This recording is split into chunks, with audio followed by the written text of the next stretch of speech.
Hello! I'm Dave. I'm joined by Christopher Harris, who can't be stopped in DraftKings. How do you do it, Chris? I mean, you just said it. I don't think I've ever lost. I don't remember ever losing in DraftKings. It's been 2 weeks since. I don't really remember things that happened more than 2 weeks ago, though. So yeah, the how you do it is the trick is small sample size. Small sample size. That's right.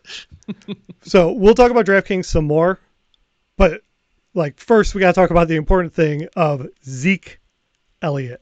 He's driving people crazy. Do we need to form a support group for all the Zeke Elliott owners that are here today? What are we going to do, Chris? It's not a bad point. I'm one of them. I have Elliott in a couple of leagues where I need him to be good, and he flat out hasn't been. And it's easy to imagine that you're, coming off a bye week, and I don't know, the Vikings a terrible matchup, and what should we do? I mean, I have the dude ranked 16th among running backs this week. Imagine that. And that's with 4 bye weeks. Imagine that we would be in this position with Zeke Elliott. And truthfully, I don't know whether 5 minutes of film study is going to really tell us whether he's completely cooked. There's so many variables, right, Dave? There's the coaching change. There's the offensive line simply not being good anymore. It's just not what it used to be. And the quarterback. There's so many things that are different. But let's take a look at a few plays, and I'll see if I can show you what I think. I'm just going to refresh our opinion of Zeke's best times with a couple of plays. This is 2017. He's met in the backfield. It's not like he's jump stepping around guys, but the power he generates nearly off the dead stop just to get going and power through contact. The dude's got his shoulder, but Zeke is just strong and generates so much momentum. He yawns and keeps going. On this one, this is 2018. Zeke stutter steps to get to the hole, and it's a big hole. Once he gets through, what I really notice about him is against this safety, the push off that's required to get past that guy, turn what would have been full contact into glancing contact. I think that's what we mean in the past when we've called him explosive. Not that he's going to run at 80 yards like Dalvin Cook, but for a big man, he could do that. So now I'm going to fast forward to the most recent Cowboy game, and we'll show a few others too. This is going to turn out fine. It's well blocked. It's 8 yards. I'm just not positive Zeke is moving like that anymore, even when he is afforded the luxury of space. I think he missed a cutback lane there, which that happens, but it feels like he's getting what's blocked here. I think that sometimes. I think this one's good. It's bottled up. I don't think you'd watch this and say, oh, that's definitely a bad 2020 run. He pushes laterally right. He sees how much open room there is. He gets there. It's mixed vibes, I guess I would say. This is mostly what we're getting, Dave. I don't care what degradation talent-wise Elliott might have. You're supposed to go up the middle here, and they just don't block the middle linebacker. What are you supposed to do? That's mostly been the problem, to be honest. And maybe that's it. Maybe it's just much more situational. This is a pretty good run. He gets a hole. He goes.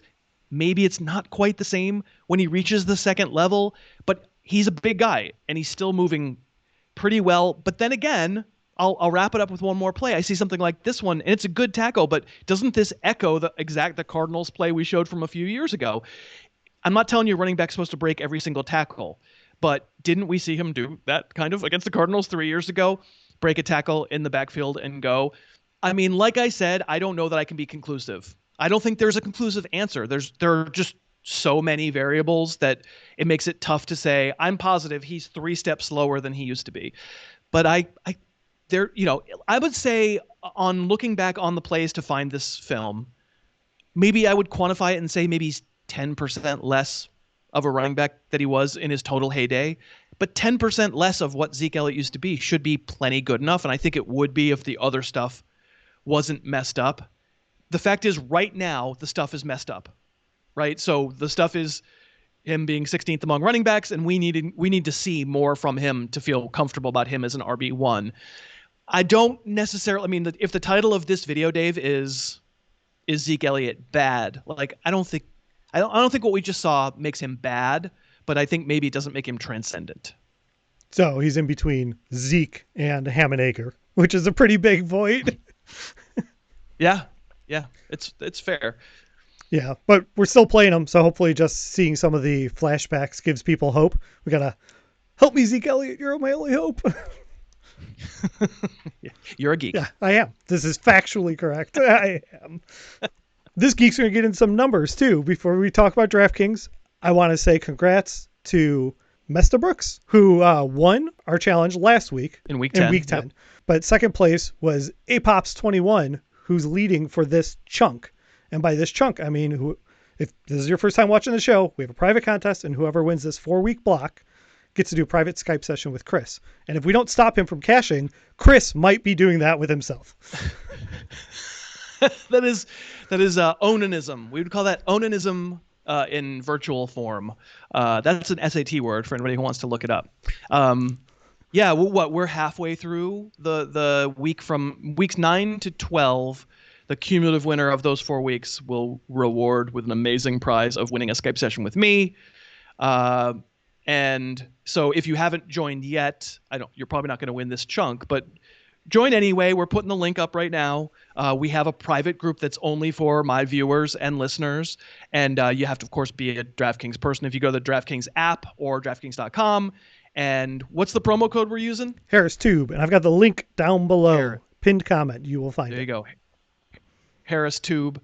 That'll actually, if you use that promo code, it'll actually you can use that contest on our contest, and it costs $5 to play. You're only playing amongst friends. You'll play against me and Dave and Mitch from the show and Craig Clark from the show many years ago, and then 1,000 of your closest friends who listen to the podcast and watch the YouTube video. So we would love to have you, and we would also love to give you some advice. So we're going to go through. They call that a segue. A segue. You nailed it. We're going to go through. Nice. We're going to go through our lineups, quarterback on through, because that's how I like to show the graphics. So even if you didn't start with quarterback, where'd you go at quarterback? I went with Roethlisberger against Jacksonville. I don't view Jacksonville as like an automatic type matchup. I think the way Aaron Rodgers initially struggled with them last week would tell you that. But I also do think that it's a young defense that has some deficiencies in the back end. They blow a lot of coverages, and God knows the Steelers can take advantage of blown coverages. So I'll play Big Ben. That makes sense. And you don't have to hold your nose as much as I do, because I played Winston at 5,900. I think he's going to be chalky. Going to be popular. Yeah. Yeah. I like paying down at QB. This is kind of how I tend to build it is I'll play the volume game. I'll take that price and count on some money somewhere else. So 5,900 Winston, we'll see. I mean, I considered him. I considered Justin Herbert. I think if I were going to pay in the Roethlisberger neighborhood, I think it's $100 more. Mm-hmm. I could see using Herbert. I also thought about Joe Burrow. I'm surprised. I don't think Washington's defense is so good that you can't move against them. And he's 5,500. So he's fallen down a little bit. That's a team that throws a lot. If you wanted to pay down at quarterback, I'd be okay also doing Burrow. Now you're making me regret my choice. Where'd you go running back? I spent at running back. I took this fellow you may have heard of, Derrick Henry.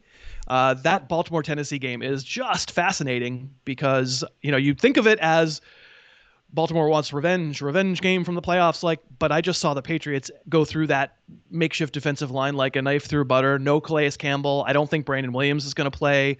Patrick Queen is going to be a good player, but he's all over the place at linebacker. I think Henry goes crazy. I mean, he went crazy last time we saw the Ravens play. I have a feeling he does very well. And, for the moment, I'll just say for the moment, I may be the tinkering man, but for the moment, I'm going to spend for Nick Chubb at 7,000. So that's 15,000 of my budget right there at running back. I'm clearly concentrating most of my money there. Chubb's back. He's real good. The matchup against the Eagles isn't great, but I just think Chubb is very good. I actually spent even more at running back because I paid up for Dalvin Cook at 9,000. Dalvin, yeah. Yes. Yeah. And then I went a little cheaper, but I played Swift. He's 6,400. You talked about how well he did, and is it going to be the same as last week? I don't know that. None of us know that, but I'm taking that shot at 6,400. He's $100 less than Zeke, which was something that I literally paused about before we did the show. Before we picked out the topic, I never imagined Zeke and Swift being within $100 of each other, and yet I wanted to play Swift. Yeah, that's fine. I mean, I don't have a problem with it. I have Zeke rated a little bit higher, I think. Maybe I don't even remember my own ranks. I mean, it's close, so I think that the fact that dollar value is close. Swift was on my short list of potential players. Let me refer to it. I think you could go back to Mike Davis. Detroit is not a hard matchup. And I could see Mike Davis being good. There's no Christian McCaffrey. We have to make sure Mike Davis is healthy. I think he is. Duke Johnson going against the Patriots at 5,400. The Patriots run defense, no matter what we saw last night or whatever that was, Sunday night. We're not recording this on Monday morning. I'm not Matt Harmon. Naheem Hines at 5,200. I don't know if you thought about him at all. And frankly, if I wanted to go real cheap, I could go. I went with a different Patriots running back at my flex, but I could go Rex Burkhead. He's played a lot. He frankly comes in on the goal line, like 4,600. I don't hate it. So you mentioned Naheem Hines. That is where I went with flex. That is who I played there. I looked at Ahmed too at 4,800, but I think you might have a better question. Sorry, the question that we would probably have is Breida back? We're told to this point that he is, and that I can't tell you that Matt Breida suddenly being active means that Savon Ahmed doesn't get the workload he got last week, but there's a better chance that he won't. Yeah, so I want to drop that name for anyone who's setting their lineup on Sunday. You might know more.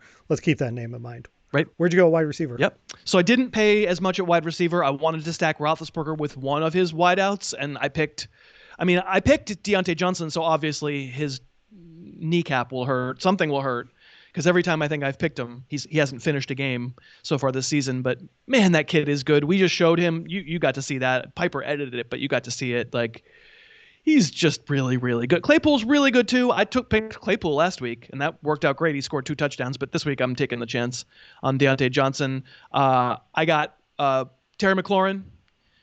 There's a world, even though he didn't even make my short list against Cincinnati, there's a world where an Alex Smith McLaurin stack could actually work out.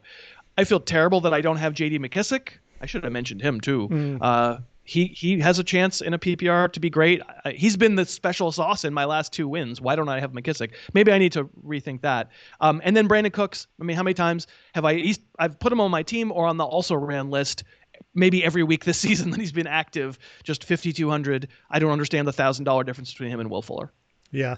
So I also played Diontae Johnson. That's actually where I started building my lineup, oddly. I went and looked and said, which of the 3 Steelers is cheapest? Diontae Johnson? That's the one I'm going to play this week because there you go. Those are good guys. I want the cheapest because we're playing a salary cap game. I played Adam Thielen at 6,300.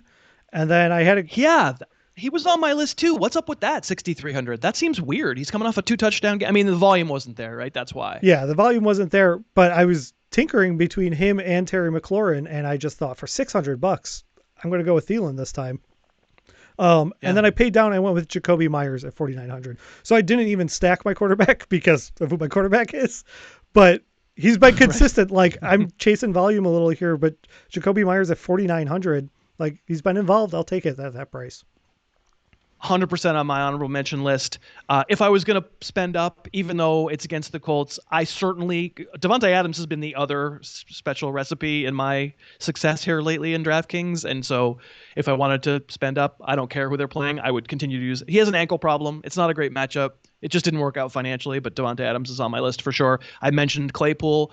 T. Higgins is getting to the point where he's starting to feel kind of matchup proof. And it's not like I think Washington's a terrible matchup for him anyway, but there's 3 guys there. They'll use AJ Green more as we go, but Higgins, just if you watch that game against the Steelers, you just felt like more and more he wears 85. Do you happen to remember any other Cincinnati Bengal receiver who used to wear 85? I'm trying to think back. What was his nickname? Ocho Cinco. He has a little Chad Johnson in him. Honestly, he does. He has a little, like, I don't know if he's awesome at anything, and I don't know if he's fast, but he's just like open. And when the ball goes his way, he just kind of catches it. Like, he's starting to look like a real player. So I could see my way through to using him almost any week. And to be clear, you mean he's got a little Ocho Cinco on the field in him. We don't want to. That's right. I mean, did Ocho Cinco ever? He was a knucklehead. I don't think he really did anything terrible, did he? No, just a goofball. I just want to throw an elbow for no reason. Where'd you go at tight end? What did I do at tight end? Can I remember off the top of my head? Oh yeah, I could remember off the top of my head. I decided not to pay. This is an abysmal week for tight end because there's no Travis Kelce, there's no Darren Waller, and then everybody else is hurt, right? You could pay up for Mark Andrews after last week? Question mark. I'm not doing it. So what I did was try to find a $2,500 tight end that I thought has a chance to score a touchdown. And for me this week, that guy is Jordan Akins, who I've been talking up a little bit on the podcast. Athletically, he's a good player, better player than Darren Fells. But like, I understand you're getting half the playing time with the Texan tight end, so I'm not super optimistic, but I just didn't want to pay any money. Yeah, I can't blame you. Normally I do pay down at tight end, but I listened to you from last week and I played Goddard again. I thought Goddard. Sorry, Goddard. pronounce it wrong, but he's not the GOAT yet. No, not. Ooh. But he went down in price at 3,800. I don't think we lost talent, so it's a good price, and I'm just gonna go and hope that I get the boom week. Of course, he's on my short list. I came all swaggering on the show last week and said, you don't want to know where I started my lineup? It's with the tight end. Ha, ha, ha. And that did not work out. So, but he was on my short list. And so actually was TJ Hawkinson got a lot less expensive. He's not listed kind of near the top dudes anymore. And I didn't want to pay at tight end because I feel like I'm just taking a dart throw at a touchdown anyway. So I'll just do that with Akins for $2,000 less or whatever. But Hawkinson would be fine too. And you teased it. Where'd you go? Running back or your flex? You said. Yeah, Damien Harris. I wouldn't mind using Burkhead, but I would prefer to use Damien Harris. We did film work on him on the Monday YouTube show. I hope people are checking out that. Dave will put a link, I'm sure. Listen, I don't think he's amazing. I don't think he's a revolutionary running back. I think the offensive line's played great. It's giving him time to move around. He can get going, and once he's going, he's a handful. We did James Robinson on the podcast just recently. There's some similarities between Damien Harris and James Robinson with just very direct, not slow, but not going to laterally do much, not really looking to cut back a lot of runs. But boy, against Houston, it's a really good matchup. And I understand the reason Damien Harris won't get massively owned this week in DraftKings is that Cam Newton is the goal line running back, right? You're potentially just vulturing away touchdowns from him, but I'm going to take a shot on Harris. And I took Hines, so that leaves us with the defense. And we know what we do at defense.